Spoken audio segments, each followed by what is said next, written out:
Sosis babi jumbo dan ramyeon di Sungai Han. Jujur ini udah jadi wishlist Mimin sebagai pecinta drama Korea, guys. Jenis ramyeonnya banyak banget dan hati-hati ya, mostly di sini tuh mengandung pork. Gak lupa Mimin juga ambil banana milk yang lagi viral ini. Ramen hack, sekarang kita pilih sosis yuk, guys.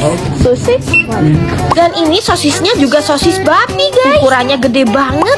Sekarang langsung kita masak. Nah, ini part terserunya, masak ramyeon. Tinggal dicampurin bumbunya, terus dituang air panas. Tinggal pencet doang. Airnya tuh nggak mungkin kebanyakan, guys. Pas banget buat mie kuah. Canggih kan, nggak perlu naker-naker lagi deh. Pastinya Mimin pilih yang ramen babi dong. Sambil nunggu mie-nya mateng, Mimin minum banana milknya. Emang bener ya, enak banget. Gak terlalu manis juga. Nah, makan ramyeonnya tuh enakan kayak gini, guys. Sosis babi yang jumbo dicelupin mie ramyeonnya. Sosisnya tuh ceplus banget. Babi banget lah. Cocok sama mie ramyeonnya yang babi juga. Apalagi ini Mimin makannya malam-malam di Sungai Han. Udah kayak di drakor deh. Yuk kalian cobain juga.